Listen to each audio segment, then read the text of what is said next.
We're live. We are super excited to get Jack and Emily on tonight from Global Thrifters, all the way from the UK. We've been talking to these guys for a couple of weeks now, and we're super stoked to have them on. They're absolutely exploding in the UK, and no wonder why. Their videos are awesome.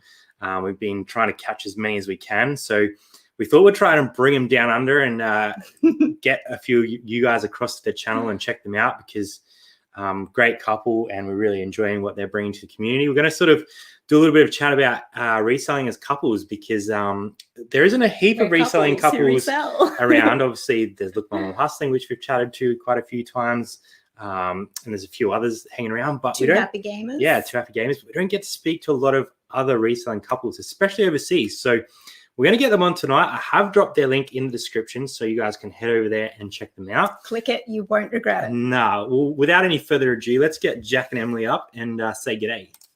G'day. G'day. The first thing we need to cover off was we need to get your Aussie accents, because I think it was Emily that said she couldn't resist it. So I don't know what you're talking about. I really don't know what you're talking about. All right, you're gonna butcher it. Oh, yeah, you're better when not under pressure. I'm not gonna try. I'm just gonna embrace it. Just all right. If one drops in throughout the night, we won't be okay. Your words were too kind then. Yeah, far definitely. too kind. And yeah, hello everyone. Yeah. So for all the people that haven't found you guys yet, which I'm sure there probably isn't too many at this stage, because you guys are absolutely killing it, give us a quick introduction into the life of Jack and Emily, and what you guys are all about, because I'm loving the channel. I'm loving what you guys are bringing. So give us a quick intro.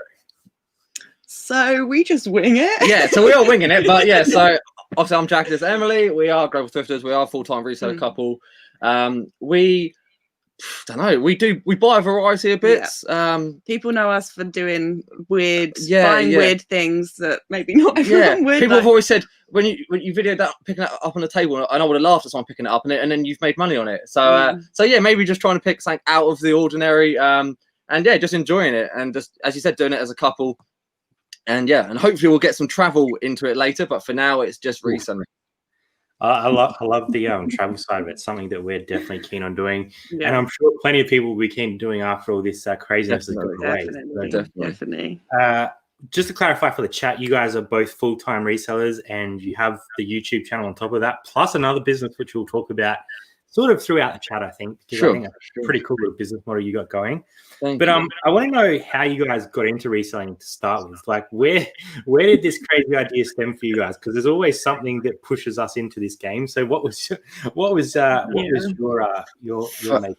I mean, for us, it was weird. Like, so you'd done it sort of growing up. I've done it as even like as a kid. I think like my mum ran a community centre, and she had like tabletop sales, and like I just really enjoyed selling like my toys as a kid or whatever, and then that grew into like going to a car boot sale when you're a little bit older, and like whatever, and then someone bought a silver PS2 off me and said, I'm only going to sell it next week, and then it like flicked in my head. I was like, wait, what? Like, there's money to be made here. So like at like 16 or so, I was just going around car boots buying stuff, and then done it through school and college, and then sort of like got a normal job, you know what I mean? And then we went traveling for a year. So we did a whole year in Asia, and then we ended in India and Nepal, and we just sort of went, I used to work as a nursery teacher, and I said, I don't want to go back to my normal job.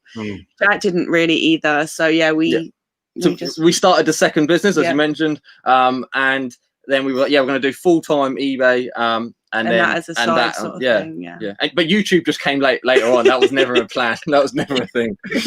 Well, it's definitely going well for you guys. So I'm glad that you guys decided to kick your channel off, because thank you. You're enjoying the content. We'll say a quick hello to a few people in the chat, so we don't neglect them. Otherwise, we'll get deep in convo and forget that everyone's tuned in to watch. So we've got Dave coming over from the UK. It's good to see you, Dave.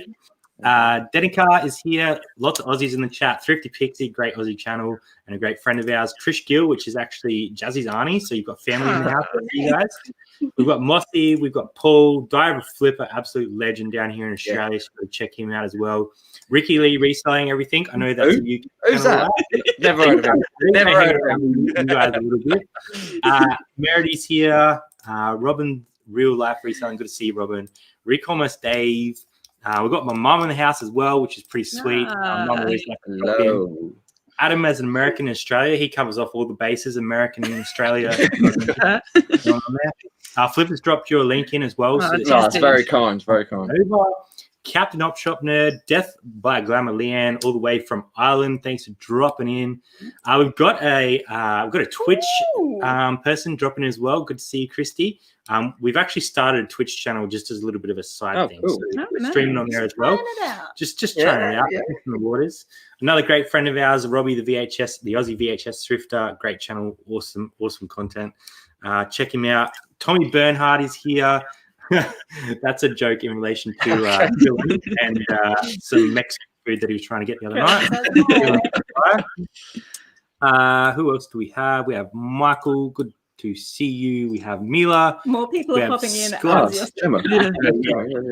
I'll probably miss a bunch of people, but thanks for being here, Shazad, Deb, and we've got the other awesome reselling couple down here in Australia. Look, I'm hustling. So check Yeah. So sorry if we missed you. We don't want to stick around with the chat too long because we've got some awesome guests with us. So if there are any questions along the way, drop them in the chat. We'll try and pick them up for Jack and Emily. But we wanted to sort of delve into a little bit tonight about reselling as couples because it's something that we've been doing for a while now, and you guys are doing it full time. So there's some sort of little intricacies I'm sure involved with that as well. So we wanted to delve into that a little bit. And we wanted to find out a little bit of the behind the scenes stuff. So the stuff that, sometimes you get on each other's nerves and have to take a little bit of a step away to make sure things keep working. I don't get on his nerves. Of course. That's... So firstly, let's talk about strengths. And do you guys sort of separate the way that you work at all? Like, for example, Jazz does a lot of our photographing because I'm a boy and I'm really impatient with that sort of stuff. And my photos pretty much look like a 3-year-old has just slapped some paint on a piece of paper. So that's me. We're the opposite to that. So I'll do the photos. Yeah. You're way more committed than I am. For sure. I enjoy a bit of photography anyway. So yeah. But I did photos. But then M would have M lists. I do more researching and listing, whereas Jack does more of the hands-on stuff. So I'm sort of the admin side of things, and Jack is. And then and I'll do the packaging, the cleaning, the photographing. That sort of with the packaging. Yeah, go on. It's like a polar opposite of what we do. okay. Hear that. Jazzy is a lot more of the sort of the photography side of it. Packaging, where I'm sort of looking for the deals. Drafting stuff, sort of comping stuff and all that sort of gear. So it's interesting to see that dynamic. And do you think that helps you guys? Once you worked out that was what you're both good at, or conversely not as good at, did that help your business? 100%. It sped things up. I think when you're sort of finding your feet, you don't really know. It's all what do we do? Let's just do everything. But when you know what works, you get into a routine. Definitely. In the first year, we would both try and do everything. So we're both doing every task together, and then it's almost like you took a step back and goes, okay, well, if you get on with that part, I'll do this part, and then we'll meet in the middle, and then we've got the job done, hopefully maybe quicker and better. But I think once you work out what you're faster at and what the other person is faster at, and you combine those, then you're almost doubling your productivity. At the start, we're kind of working on top of each other. One of us would do one thing, and then the other one would be trying to get on top and take photos as well. But once we worked out, I could draft stuff and she could take photos. It was almost draft, bang, draft, bang. Draft, exactly. Production line, definitely. When the new stuff comes in, we'll both sort of do a little bit of research on it and stuff, and then I'll get straight into it, and then start listing, and then it works. At the moment, that the system works, and we won't fix what's not broken just yet. That's right. Hey, I think it does take time to work out that sort of process and what's going to work for you both, but. Yeah, and obviously, people come into your life and they show you new things on their channel or things that they do, and you might change it a little bit, but it's always cool to have something that works for you. And I think it's different for everyone. So it's cool to hear what you guys are good at. And what about sourcing? So when we go sourcing, we'll kind of do the same thing, divide and conquer. So I'll go to the men's section. I'll hit up jackets and jeans and shoes and stuff. And Jazz will she does a little bit of women's. We don't do a huge amount of women's stuff because it's not really our sort of it's not our jam. Not our priority. but she'll hit up like a lot of the sort of like hard goods and books and stuff. What about you guys? Do you guys sort of split up when you go to like car boots and stuff like that?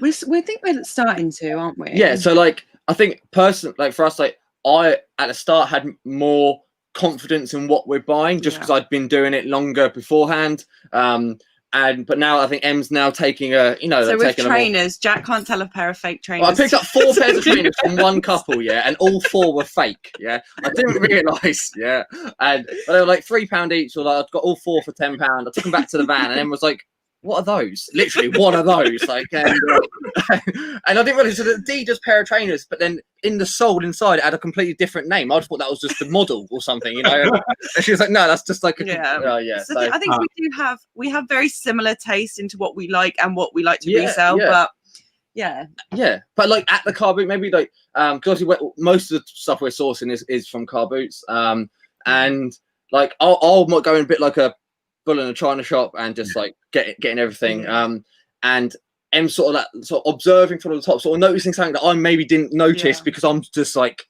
straight in there. So pros and cons of both, but it works out that we cover the basis.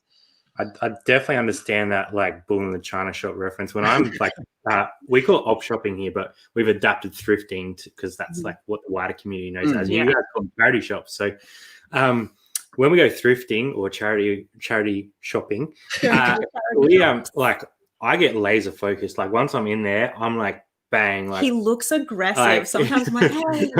I'm just like so focused on what I'm doing and making sure that I'm picking up the right stuff and knowing that it's going to sell. And obviously you get better with that over time. And we still have stuff that sits around from our early days that you're like, why did I buy that? Like, what was I thinking at the time? Do you guys find that as well? Is it getting better as you go? I mean, like we still pick up stuff that that you think, why do we pick that up? Sometimes it's more the other thing. If you don't pick it up, you'll get. Yeah, I would rather pick something up and then go, why did I pick that up? We'll learn from that, move on. Rather than go, you know what, I'm not going to pick that up today. Get back in the van, have a quick search on the comps and go, I should have grabbed that. Then it leads to a massive backlog. But then you get a big backlog. But it's fine. Someone asked us last night. It was like, how are you sourcing now in like lockdown and stuff? And I said, we've got enough backlog that we probably will do. We won't get it listed until the end of the year, like this year. You know what I mean? So, it's swings and roundabouts. Like I'm glad we source when we do. We'll buy more than we list. Some weeks, peak summer, because we'll fit a van because we know come winter you can't pick that up, can you? So, well, for us anyway, you get good weather all year. So, we are in South Australia. We're right down the bottom of Australia, and we get quite sort of long winters. It's nowhere near as bad as you guys, but it does close down a lot of the markets and the garage sales, which So we're lucky that our op shops are open pretty much all the time, so we can always go there. But it's definitely interesting. Here's a good question, and this would be awesome. Thanks, Ricky. Would you be traveling to Oz once the pandemic is over? And can we expect a 2Out and GT collab? That would be sick. Oh, I'd love that. Whenever, or not say if, I'm going to say whenever we make it to Australia, we'll 100% be hitting you guys up. 100%. 100%. We've got a spare room. We'll take you around. We appreciate that. But yeah, we definitely want to do some travel and like buy on the road, that sort of thing. We've done a bit of buying it before YouTube. This is like buying in Poland and in Thailand and that sort of thing. So it'd be great to go do all that again, but like record it and just like show that journey. We're itching. I feel like we're almost the same people because we've got dreams of buying like a bus and decking it out and just traveling Australia and 100%. But obviously that's been put on hold for a little while, and it's probably more of a 5-year plan than a 2-year plan. But it's super cool to see people that are like so engaged in what they're doing and as keen as sort of we feel like we are to like get out there and like get stuff done. Definitely. So, I'll try and pick up some of the chat because I know we've been ignoring it again. Everyone's jumped over and subbed to you guys up to 2.49 already. You guys are absolutely I really appreciate that. If you guys have not gone over, do yourself a favor. It's always good laugh and always very knowledgeable as well. Look, Mom, I'm hustling, saying whatever works without stepping on toes. Yeah, there was a bit of toe stepping on at the start, but we got there in the end. That's my dream too, travel around the world. Definitely. Definitely. So you local then? We're in Adelaide, and you guys are in the UK, so we're not local to each other. We're local to our current areas. we'll jump on a bus. We'll be there in about 28 hours. Fine. I think Flipper's dropped in again, so thank you very much. For the Slack people. We do want to ask a little bit about this, actually. So Captain Opshopner is saying he thinks his superpower is knowing what other people are looking for in the ops and trying to rush to beat them to that area. Ooh. So I wanted to ask you guys, and I've heard a few people talk about reselling superpowers. So if you had one thing that you would just say, like, you feel like you've nailed it and you know well, what are those areas for both of you? Like, do you have sort of categories that you feel like you know quite well? Oh dear, I don't know. What do I think we just wing it, don't we? Okay, mine would be, I really, really like, and I don't know why, Tiffany style lamps and lampshades. You do. Yeah, you have a good Everywhere. You have I'm a good just feel like, on that one. Every car boot, we usually pick them up because I'm just. Yeah. I don't know. I'm stumped actually. I don't know. Like, when Mila doesn't beat it, Mila's is a lady called Gemma, and we know her well. She sometimes buys them now. A Wednesday car boot. Yeah. But you can say that your superpower is knowing a little bit about a lot. Yeah. We're definitely more general. Yeah. You know, we I wouldn't say we specialize, but then as you go on, as I'm sure you know, you start buying that same thing over and over again. You do learn more, obviously. But I think my superpower would just be, I'm quite good at beating someone else to the pile before they do, without treading on toes. You know, so but yeah, just. And not being scared to take a gamble, have a risk, like, you know, like we've been at car boots before where something might seem too expensive, and it might be a bit of an unknown to a few people around, but like for us, we'd rather have that gamble, as we mentioned before, and learn from it. You know, as long as you don't lose too much, or if you just get your money back, you've learned from it. Pay for your education. Exactly, you pay for the education, and you can move on. So yeah, and you guys, like, seeing some of your like what sold videos and stuff, you pick up like a really wide range of stuff. You learn all the time. Like, I can't remember the exact item that you guys showed the other day that you're actually packaging it, but it was like this gold, and it looked like an urn to me. What was that? It was a oil burner. Yeah, so it was a brass lamp. But what made it special? It was it had a clockwork motor with an on-off switch. So basically, I imagine you can set it to a time, and your lamp or your burner would come on at some point. But yeah, that was crazy. We picked it up for £8, and it went on auction for $301 to China. So I fell off my stool. And that's pounds too. That's pounds, right? Yeah. What's that in Aussie? Bucks. That's like $600, which is huge. That's mad. When I actually saw that come up, I was like, "Is that like an urn for ashes?" Like, that's what someone else said that as well. Yeah. Selling somebody that's just like. That was a very cool item, and I see you guys pick up a lot of that sort of eclectic stuff. So where did that sort of knowledge come from? Or is that just something that you've like gained over time, or can you put that back to your mum, Jack? No. So like my mum and dad have no reference to reselling at all. Before I could drive, my dad basically drove me to car boots and stuff, and he dabbed a little bit in a few buying and selling bits. He was the repairman. He just repaired stuff and drove, and that was all, and he was happy to take that job, you know.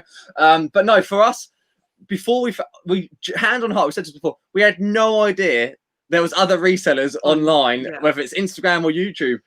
We thought it's just a little niche that you see a few people at the car boot and you're like, hello, you're right. You don't know their names, but you're just like, yeah, you're right, you know, and that's it. And then we didn't learn from the community, unfortunately, because we've learned lots now. But back in the day, I was buying around old men who are like 60, 70, and they're buying antiques, you know, and they're the ones that I was sort of like befriending and learning from.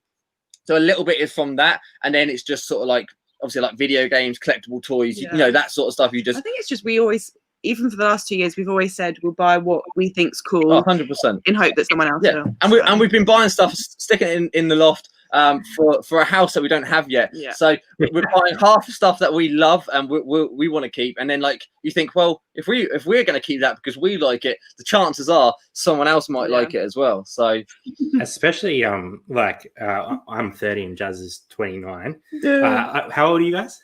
Don't mind I'm asking. 26. And 25. So. Yeah, so I guess sort of similar age groups and the same sort of like nostalgic items as well. Yeah. So a lot of the people with that sort of disposable income now are sort of like our age and a little bit upwards. So if you can remember stuff from your childhood, there's going to be heaps of other people that are out there that are looking for that stuff as well. So yeah, 80s, 90s, anything 80s, 90s is blowing up. Like and now like trading cards, Pokemon, all that. Like everything's just gone mad. Pokemon is it's mad. Jack's reselling superpowers to find table items available for £1 each and making a deal for the whole table for 20. That's that quality right there. I love that. Including the table. Yeah, right. You always need a table, so you can't. That's true. So obviously, reselling as a couple, I want to know some advantages, and then we'll talk about disadvantages after that. So for us, I guess just quickly, like our advantages is if one of us is down, the other one can pick up the slack a little bit. So what would you guys say like is some of the advantages of having each other there? Because a lot of resellers do it on their own and their partner doesn't really get involved too much. I think it's amazing when you find someone that's as interested as you are in this sort of stuff. I took a bit of convincing. You did, but now. Likewise. I think when we were traveling, it was like that was the big like turning point. You know, before we went traveling, Em would obviously go to work, come home, and like she used to say, "What is it?" That I'd be when I was working on my own, she'd come home and then be like, "Right, is it like finish working now? We can chill." But as a reseller, you could work at 6, 7, 8, 9 at night. You know, it doesn't matter.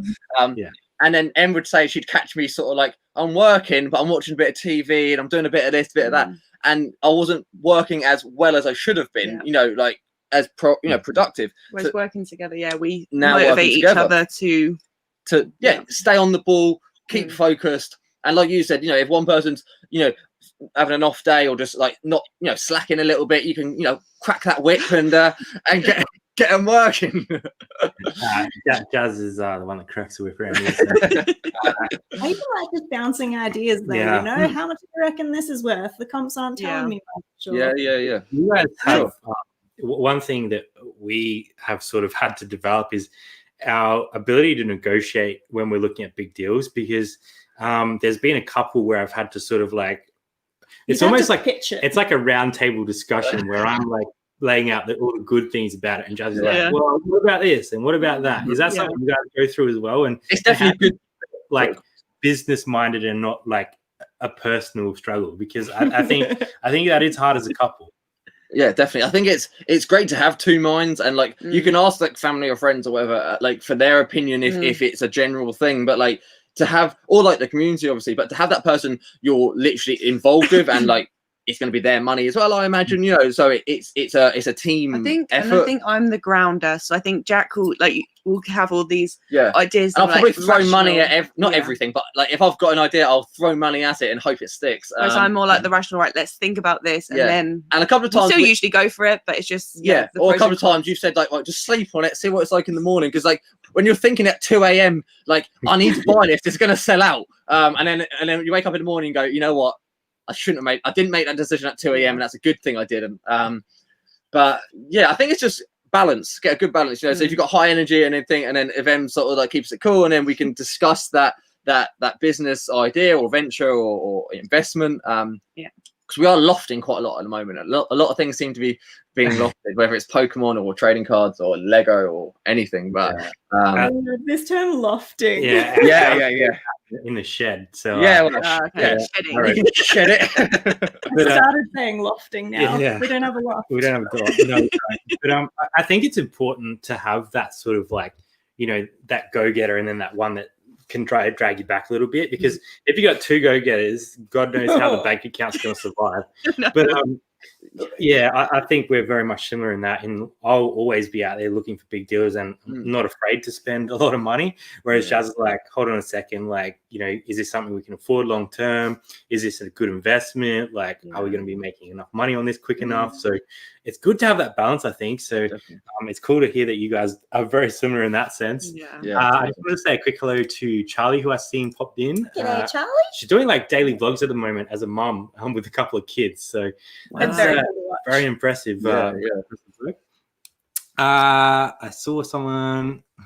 we've got someone trolling over. Oh, do we want to be famous? Well, we've got Jack and Emily on, so we're doing well. But do you guys not buy your followers? I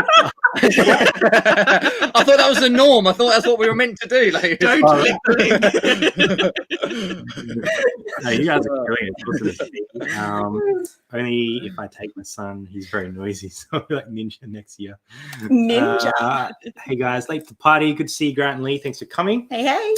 So we've talked advantages. Let's talk a little bit about some of the challenges. Yeah, let's call it challenges of reselling as couples, because there's times where something will go wrong in our business, and you have that natural reaction of like, oh, what's caused this? And it's really easy to throw blame and get caught up in it. But a lot of the time, it just happens. So how do you guys deal with that? And what do you sort of think is some of the disadvantages of being a reselling couple? I think some of the disadvantages is not having as much quality time together.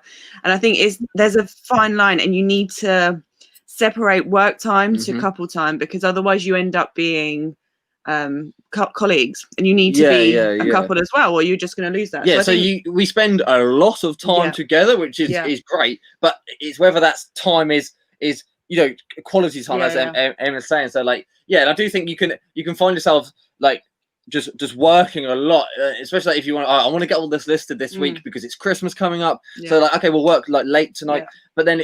Whereas if one person's not reselling and one person is, you can be like, right, I've been home from work 2 hours now. Can we now do something? So I think time management, which is what we're getting better at. We are getting better. Yeah, we're working on it. But the other disadvantage, I'd say, sort of like you said, not playing the blame game, but you can be like, oh, I told you we should have gone for that, and now it's worth thousands. Or you listed, you didn't mention that in the description. Or that's just sold and thing. But then you take a deep breath, you take a step back, and you realize, you know what, I make mistakes, you make mistakes. That we're all just working this out, and if we were working on our own, you would have made mistakes as well. So it's working as a team to just get the best outcome you can. But it happens. But I don't know what other disadvantage. I don't know.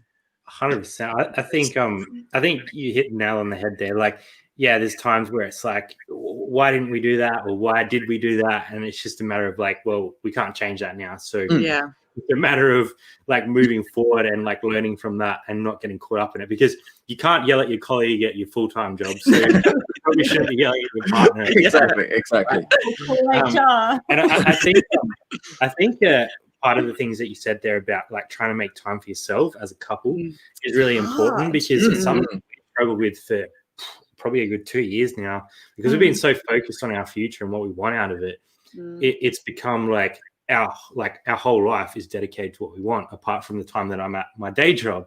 So I think it's hard to break that cycle, but if you can, I think that it's massively important for your relationship. So we do not want to be colleagues. But we go out for a good day date, which might end up, we'll go for lunch or whatever, but then we end up in a few charity shops. You know what I mean? That's not working. That's not work. If you're buying, in my opinion, if you're outsourcing, as long as it's not I don't know, whatever. If it's a fun bit, So, but if you can embrace that both sectors, that's fine. Hey Mel, good to see you. Thanks for dropping in. My mum is always likes to chime in on the chat as well, saying I have lots of motivation and Jazzy can't sit still, so always working. We actually, they were down last weekend, and we actually took a couple of days off to spend purely with the family, which was quite hard because we're so used to just going sourcing or getting a gear ready, or there's so many things when you're a reseller and a YouTuber to get done, which I think is something that we can talk about as well. Because how do you guys balance that? Because you're trying to make a full time and survive on reselling, which we all know is difficult. You have to put a lot of time into it. You have to know what you're doing. Sometimes you're putting in more hours than you would. Well, all the time you're putting in more hours than you would be in a full time job. But you also give yourself other advantages. So what's that like for you guys? As you said before, time management is something we're working on. Because when we started YouTube, in end of June, start of July, and that we underestimated how much time that takes up. So I think the last couple of weeks we haven't really uploaded because I think we're just trying to get on top of work, because I think it can be overwhelming if you've got too much to do, and then as well as doing that. Yeah, and we remembered, oh no, wait, like eBay, you know, the reselling is our actual job. Like we enjoy making the YouTube videos, but like, and you know, we make a little bit, you know, on YouTube, but like you're never gonna, you know, earn a living from it personally. So like it's realizing, okay, right, so we do need to focus on the eBay and get that on. So these last couple of weeks we've been doing that, especially as in the UK, you're in lockdown and going into Q4, you know, Christmas sales. So yeah, to try and find a balance, and do a bit of the other business, Rewild as well. So just trying to get a whole sort of mixed bag of it all, but we get it. We're in South Australia, so right down the bottom in the middle we are. I love Oz, been a few times. Emma, you've been here, right? But Jack hasn't. Is that correct? I'm yet to embrace the Aussie, you know, life. I need to come over there and see what it's like. I mean, I've heard good things. Yeah, you'll love it, man. It's we're pretty blessed down here, and yeah, you definitely. What part did you get to, Emily? When it was when I was younger, and I almost went into it then. She's trying to do. She naturally went into doing an Aussie accent. Then how is that? It's not. Almost dragged it out. Come on. Yeah, so we went. Where did we go? I did a 6 weeks with my family when I was younger. We went to Kain, Sydney. Yeah. Where else did we go? Was that one of the coasts? You just we did East Coast, yeah. Where else did we go? Ayers Rock. Yeah. Uluwatu, is it Uluwatu? Uluru. Uluwatu is in Sri Lanka. Crazy. Right. Yeah, we went to like 5 places. I can't remember now, but I was about 10, so that was 15 years ago. Yeah. But no, we definitely want to do. But obviously, you know, it's not the cheapest place to travel, so we have to budget for that. Yeah, we actually used to live not too far from Uluru. We lived in Alice Springs, so right in the middle, in the desert. Yeah, 12 years at least, and Gabby was there for quite a while. So yeah, it's that's pretty close to our hometown. Let's just catch up with the chat, see if there's any more questions before we sort of crack on with anything else. If anyone does have any questions, please drop them in. Even if you just drop a question before it, that helps us out. Dave and Toby are talking about dunnies. Oh, yeah. Do you know, like, so there's all these Australian words, right? Yeah. So a dunny is a toilet. Just what is there like words that you guys say that we would have no idea about? Do you have anything up your sleeve? I suppose they wouldn't know. A couple that are from our hometown. Not related to a toilet, but Squinny. That's a Portsmouth thing in England. We're in Portsmouth, by the way. Yeah. No idea. So the squinny is like someone that will sort of cry a lot, moan or cry. A lot. You've been a bit of squinny, like yeah. Well, then you've got, or you've got Dinlow. That's a Portsmouth one. Or you short it just to din. You've been a bit of a din. You know, you've been a bit of an idiot. Yeah, you've been a bit of a din. I understand that one. Don't know. Mush is quite universal, isn't it? I don't know. No, you don't know. Oh, okay. Like mate. Mush. Yeah, well, mush. But like, I don't personally say that, but like, it is a word used that. Geezer. Yeah. If you're a bit of a white boy, you know, bit of a mush geezer, yeah, you know, all right, mate. Yeah, but no, yeah. We don't talk like that. No, yeah. As you can tell, I love it. The one that we always get down in Australia is to put a shrimp on the barbie, which is it's so weird because there's only like one state in Australia that actually calls them shrimp. The rest of us call them prawns, and they very rarely go on the barbie, to be honest. So I'm not even sure where that came from, but that's the one we always get as well. Here's one from Look Mum. Who's a better cook? I mean, who's the only one that cooks? I know where the kitchen is. But no, I don't. I try. I do a little bit. I done a stir fry last night. Was it a stir fry? No, it wasn't stir fry. Was it noodles or something? You put the veg on. Hey, I've done a bit more than that. And I can peel a good potato. So, you know, I can. That's a good start. I've got bacon down packed, guys. So yeah. So I guess Jazz cooks. Do you do the cooking, Jazz? Yeah, Jazz all over it. She's a very good cook. So I think if I wasn't here, Brad would just get Uber Eats every day, and we cannot afford that. 100%. With segue, we wanted to talk also about making ends meet because you do have your other business that we're going to get to. but reselling to cover 2 wages can be tricky. Yeah, obviously everyone has different sort of like comfort levels and you know what you need to pay for. But how do you guys sort of manage that? Has it been something that you worked on over time to make that work, or has it been a struggle at points in time? Like, what sacrifices do you have to make? I think obviously it's learning the roller coaster. Like, you know that you're gonna have good months, and it's saving the money to cover the bad months. Yeah. So like in the summer, you know, if we're selling at car boots, or if we're selling at markets and stuff for Reborn, like you know, you might have a really good week, and then come sort of January, February, you know, and Christmas as well, obviously good at Christmas, and then come sort of like start of the year, it can be a bit slow. So you try and get it to like balance it out.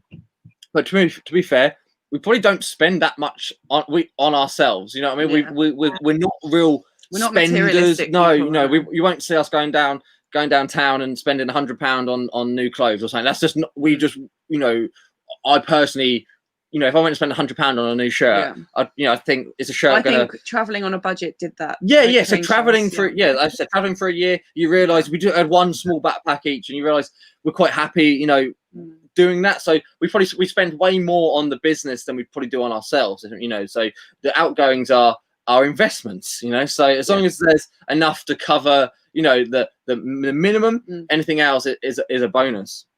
I think the only thing that we'll need to cut back on when I go full time is me buying vintage tees, because I love the Pink Floyd shirt. I did know it's one of my favorites. It wasn't cheap, but you need to get into trading. Yeah, actually, I got a shirt the other day that I actually forgot I bought. So that's where it's kind of got to. That's serious.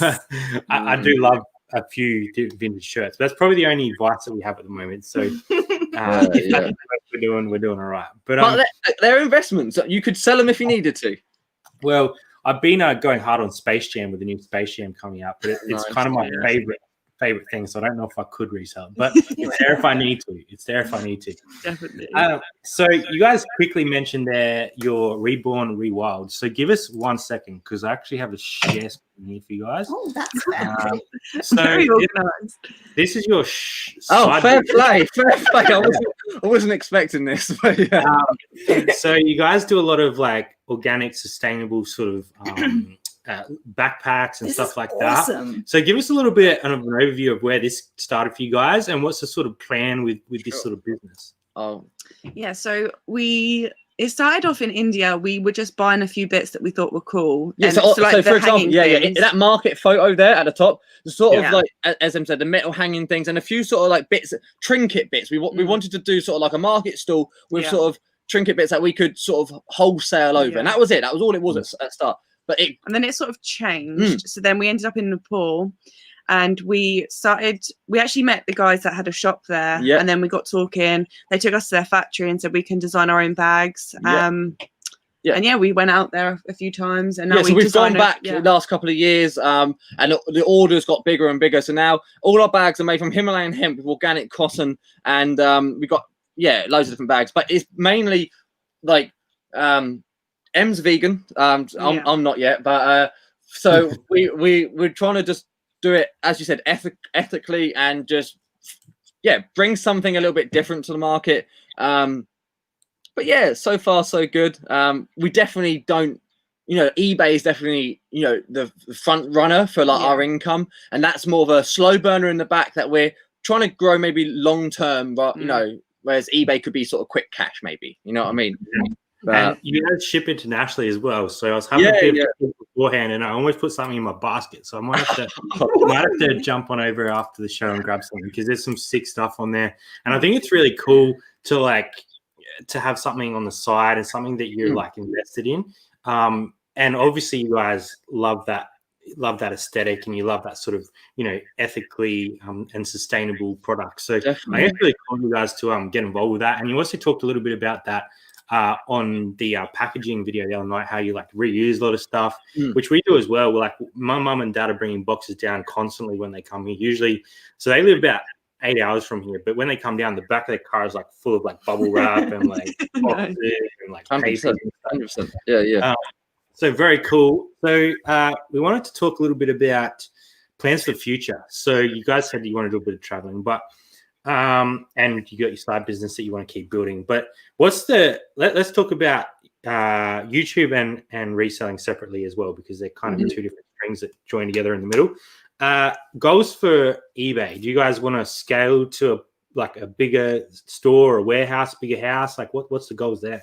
Yeah, so as we mentioned before, we're saving for our first house, like to buy our first house, and at the moment we've got stuff stored in sort of family areas just because I don't want to pay for storage and that. But we have a garage, a family garage and stuff that our granddad doesn't use. So it'd be nice that once you have our own house, we want to like build a big shed, basically. You know what I mean? Like with enough space that we can then like work it out properly, you know, and hopefully, as you said, and grow. So that like physically, that would be the next step for us. Because, you know, we have big like what dreams, like we like to do. Go on. I don't know what. So yeah, our plan for eBay is we want. I mean, long term is to get like a place with a lot of land where you can build, say, a warehouse on. TPs. That won't be the first house. No, that won't be the first house. TP stuff. Okay. Well, now you've gone down a different road. Right. So one day we'd love to go down it. One day we'd love to have a property with a bit of land where we could convert like a barn or a big shed sort of thing, and that would be stored like Rewild stock and obviously eBay stock, and then we'd have like some shepherd's huts and like teepees and what's the circle things? I forgot what they're called now. Yurts and stuff, and then rent them out on like Airbnb, that sort of thing. You know what I mean? That would be the perfect, you know, and a space to park the van, the converted van, and then our house there. That to me, I'm getting far too excited. That would be dream in my mind right now. It's actually crazy because like literally 3-4 months ago, Jazzy's mom was coming to stay with us, and they have pretty much the exact vision that you guys have. Oh, really? For sure. In Australia, to make like travelers like village, essentially, like where people can come and stay, like supply their services to pay their rent, and like a bit of a B&B, and they're like, oh, you guys could come across and have a big like warehouse set up there. like that's why Jazzy was like starting to crack up there, because it's like legitimately what you just said is like the plan that they had. So and it can so happen. You can do it. I know it's really big, but it's so doable.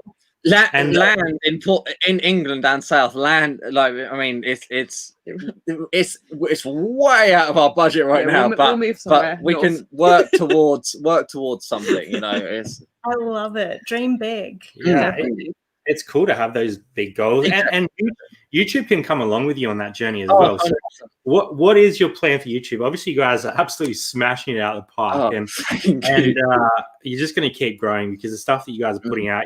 You're very personable people. You're easy to chat to. You're easy to get along with. So we'll pay you later. Your PayPal will get some money for these compliments, right?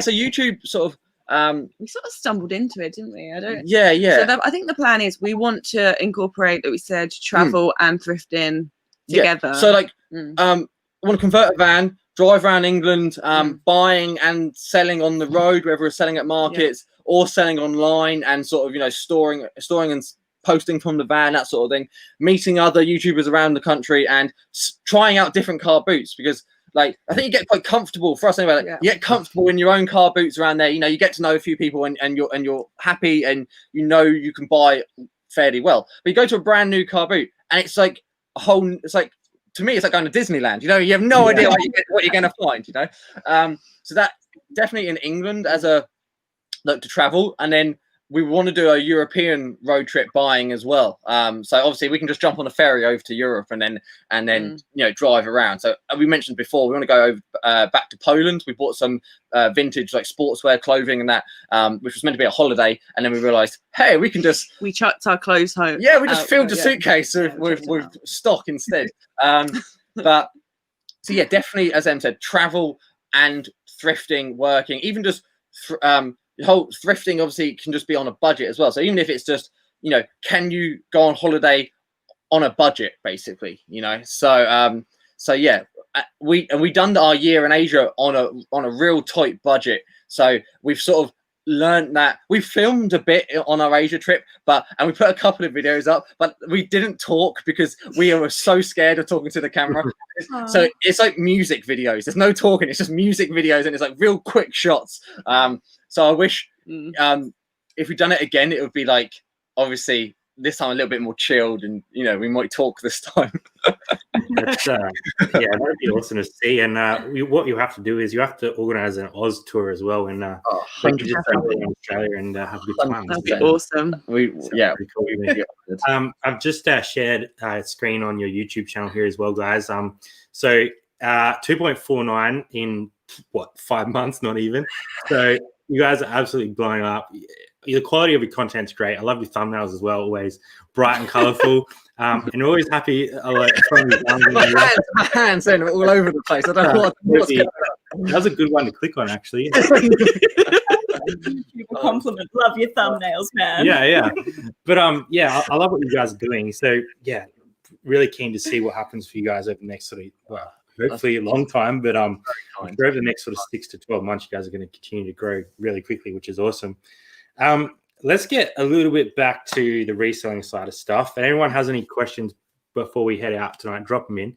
As I said, let's talk about some of your favorite finds and flips along the way, because we always like to hear those like bolos that you found that you just like, you always talk about it. We always remember like exactly where you found it or exactly how you found it. So each of you, like, what's your most favorite find, and tell us a little bit of a story about it.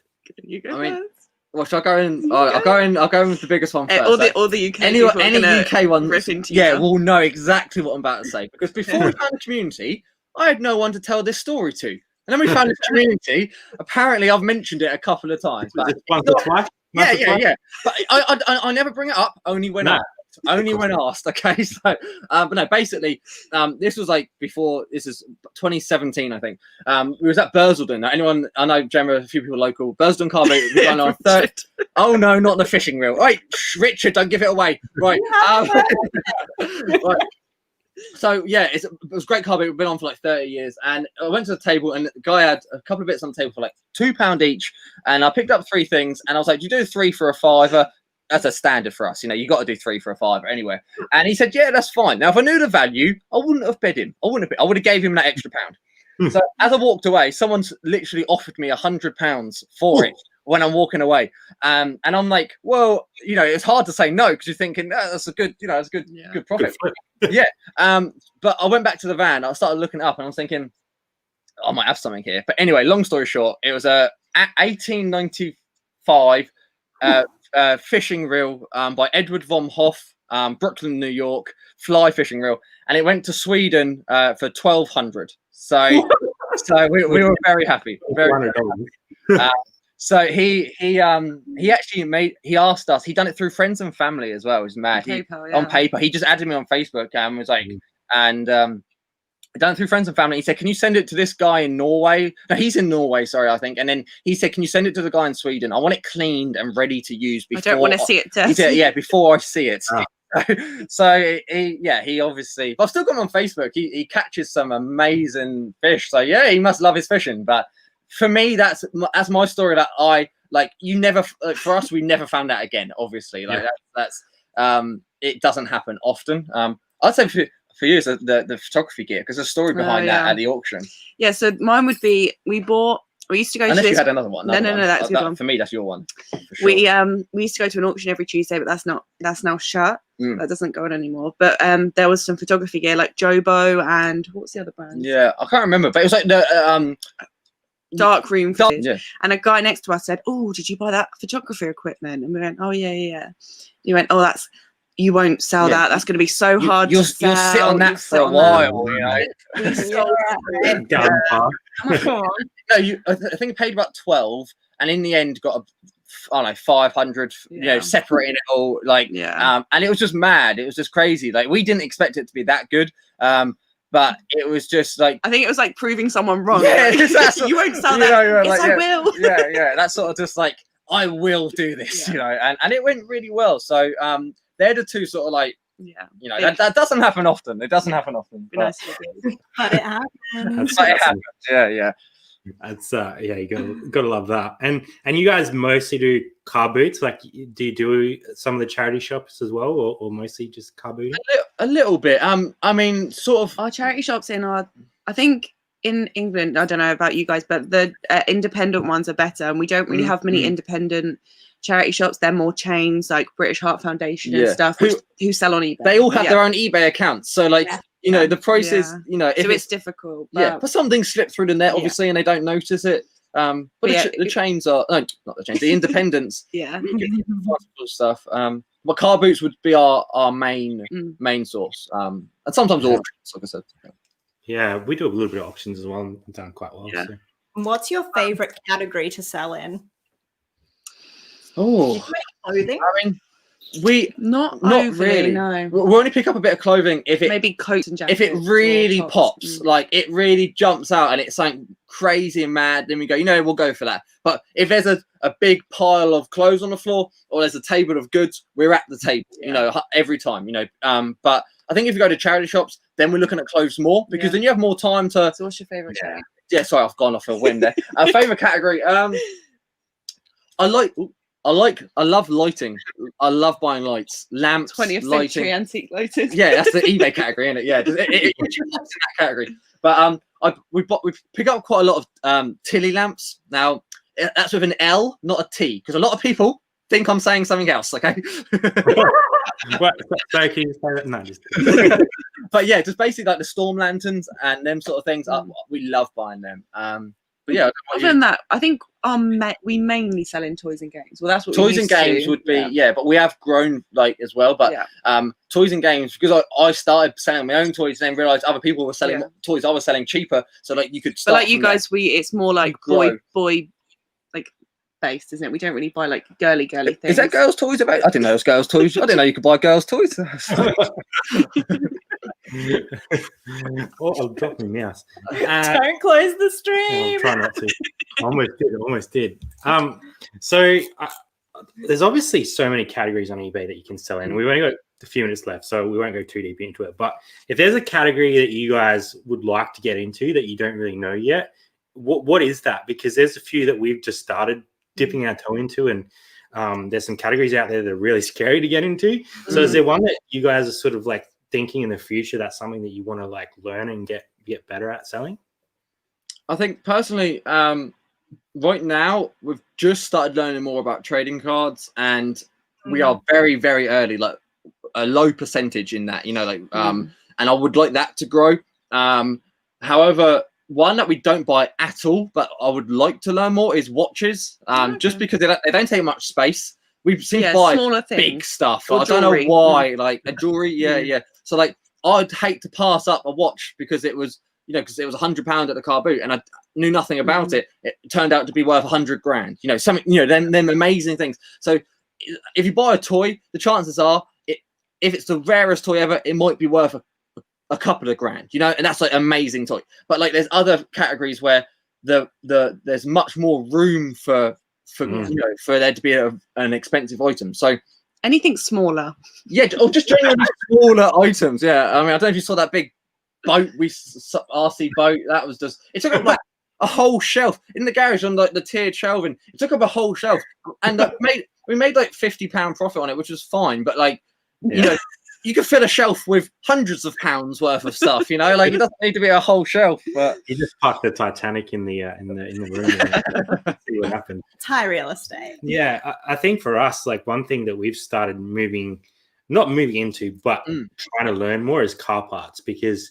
there's so much money in car parts. Like we picked up a big lot a while ago and done really well with it, but it's a really hard market to learn because there's just so much out there. So it feels unnatural to me. I'm like, oh, let me look up this oil filter. It normally interests me, but it's Matt.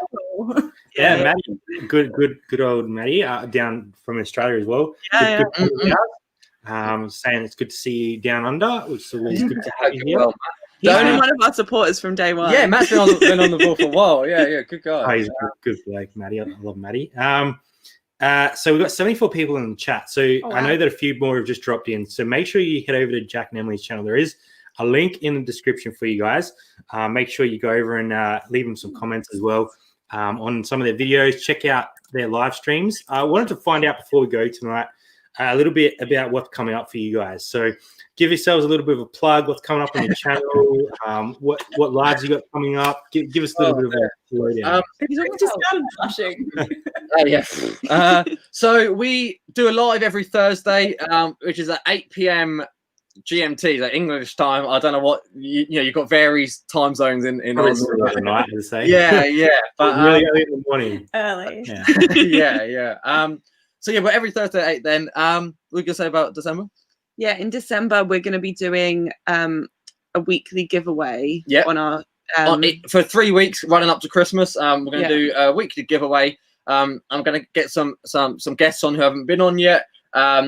We want you guys on as well. We want you guys on, yeah. I think we might have filled them spots, but I don't know how well. What 8 p.m. What is the exact time for you? 8 p.m. our time for you? Is that like silly? Is that silly? Yeah, well, we'll make it work for you guys because if not, we can do it at another time. Yeah, we can sort out another day. But yeah, what have we got up? We've just got. Yeah, I mean, death pile diving. Yeah, we'll definitely do some death pile diving. We've got a lot of stuff to clear. Our next video we're talking about Guitar Hero controllers. That we've bought loads of them, and we're gonna run through just sort of, if someone might not know a rare one to a normal one. So if you see them, these are the sort of ones to look out for, and approximate price you may get in the UK. I don't know, what you might get on. Yeah. I can convert the prices, but I need it. I just have to know. Is this true? That's my mum. That's my mum. That's him's mum. Yeah. So it's more of a van door. Okay. So we picked up a oh my god, what's it called? Anyway, what's the van? It's a Morris Minor. It's a Morris Minor van door. It's a RAF one, so British. And it's fairly rusty. We paid £120 for it from an antique dealer just because. I don't know. I just wanted to have a go on it. We haven't listed it or anything yet, but I was like looking at it. It's just because it's quite thin. Obviously, it's a door. It leans quite well against the wall, and it's not in the way. So it's just there. It's just there. It's not a Titanic, so it's no. So it's just lent there. We'll do some more research and sell it at some point. But in my head, it was a man cave item. Someone could put that on the wall and like hang it, and someone who loves militaria, that sort of stuff. So yeah, that's the random stories. Thanks, Dawn, for bringing that in. These are the insights that we like when the family comes around, because they always have those juicy little nuggets no one else knows about. Yeah, tell us what you would never think to tell us. Mike's got a question for us. Have you even seen a Mad Max Ford Falcon? Not to that extent. When we did live in the territory, there were some very interesting cars that definitely weren't roadworthy. But Mad Max is, we love the Fury Road Mad Max. The original Mad Max is a bit before our time. I don't know what Ford is in Mad Max. I have to watch back. It's good. We'd probably see it without even ever knowing. For sure. Decked out with spikes. Last few minutes. So, if you guys had to give tips to a reselling couple, what would your one departing tip be for people if they're just coming into reselling? Just a quick little tip to help them get by as a reselling couple. Have patience. Definitely. Just try and learn what works for you. Like you're gonna try different things. You're gonna fall out at some points, and you just have to. I mean, you gotta be real. Yeah. And the thing is, as we said at the start, you will find out that one person may be better at another job than the other, and that sort of thing. So you sort of just, and that will take time. You spread out. Also you lay your cards on the table and you supposed to spread your wings. You thought I was going to say, didn't you? Yeah. And you just see what works, and then just run with it, and take risks. If you can afford the risk, I'm not saying if you've got £1,000 bills to pay, don't go spend £1,000 on stock. You know what I mean? Like you have to be sensible, but be adventurous. Yeah. I think if you are cautious, if you're too cautious, you won't really. You could make it. Obviously, you can be really sensible, and still make it. But like, if you have a gamble, don't choke each other. You might pay off, and don't choke each other. Yeah, that is a good tip by I don't know her name, sorry, but Death by Glamour. But yeah. That is a good tip. But just and have fun. The whole point. we have said we could we could possibly make more money, go and work for a supermarket or doing whatever, go and working for the man, But the point is, we do this because we can go have a Wednesday off and go for lunch and do whatever we want if we want to. We work the weekends or whatever, or if we want to, we booked a last minute week away to stay with friends because we thought we were burning out. We were working too hard, and we were just like, guys, should we just go away for a week? And they were like, yeah, we're happy to. They were on furlough, so you know what I mean. So it's just like, listen to your body, listen to each other, and have fun. There you go. Yeah, that is perfect and so important to be able to recognize if you are burning out. Yeah.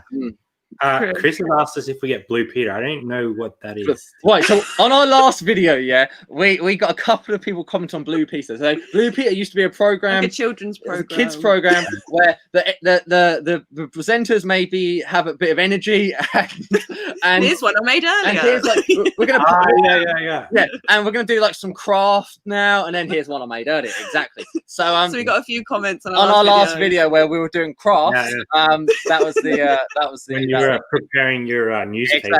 Exactly. I like it. I'm with you now. So we wanted to thank you guys so much for joining us tonight. We really appreciate having you guys on and having a chat. It's been great fun. The hour has absolutely flown by. Flown by, yeah. And my cheeks hurt. I've been laughing too much. I've been smiling too much. But I'm sure we'll connect up again in the future. You guys can stick around a little bit after if you want, and we'll have a quick chat before we head off. But yeah, for everyone in the chat, the link is in the description for these guys. Make sure you head over. As you can see, obviously full of energy and good fun. So thanks to Jack and Emily for joining us. Really appreciate your time. Thanks to everyone for joining us tonight and spending an hour with us. We will catch you on Friday for our pre-recorded video. So yeah. We will see you then, and thanks for joining us. We just want to say thank you so much, Brad and Jazz, and thank you everyone in the chat. It's been a good fun, and we have enjoyed every minute of it. Yeah, thanks, guys. Cheers, guys. No worries, guys. It's been awesome. Thanks, everyone. We'll catch you soon. Good night, all.